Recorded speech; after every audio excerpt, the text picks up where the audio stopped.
Почитувани, во рок од неколку дена на Спасовски му се случува убиство, кое се обидува да го сокрие. Кражба на оружје и муниција од полициски магазин во Охрид, за која исто така молчи. За на крај да крие и за една од најголемите кражби во Македонија досега. Кражба на масло од марихуана во вредност од над 2 милиони евра. Сето ова се случува во период од неколку дена, а ниту еден случај немаше да добие внимание да не беа бурните реакции на медиумите, јавноста и ВМРО ДПМН. Кражбата на масло од марихуана од просториите на фабрика на фирмата Five Letters, која сега е во стечај во село Алданци, Крушево, во вредност од над 2 милиони евра, е една од најголемите кражби досега во Македонија, а МВР на Спасовски 3 дена молчи.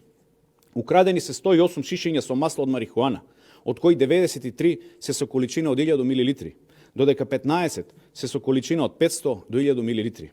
Во објектот има ангажирано обезбедување на една приватна агенција за обезбедување со седиште во Струмица, а просториите се под видеонадзор со неколку десетици камери.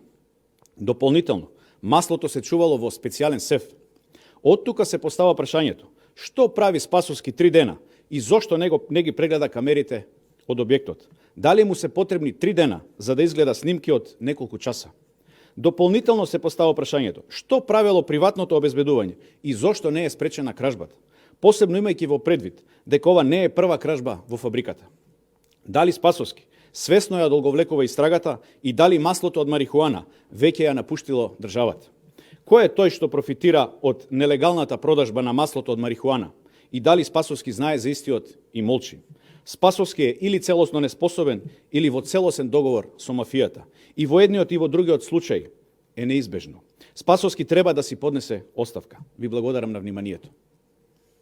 Повелете со прашања. Господине Ковачки, од телевизија Сител стигна едно прашање.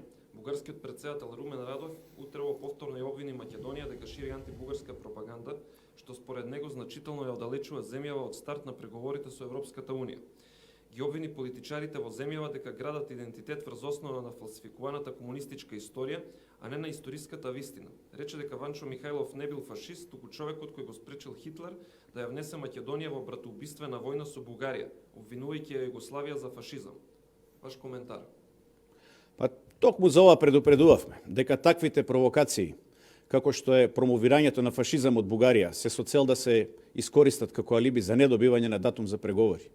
Воедно Бугарија, доколку е вистински за добрососедство и за пријателство, не треба да промовира фашизам и да прави работи со кои се нарушува достоинството на Македонија и на македонскиот народ.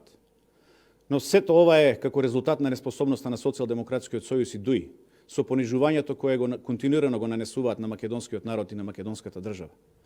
Понижувачката политика која ја води Социјалдемократскиот сојуз не може да резултира со добрососедство. Благодарам.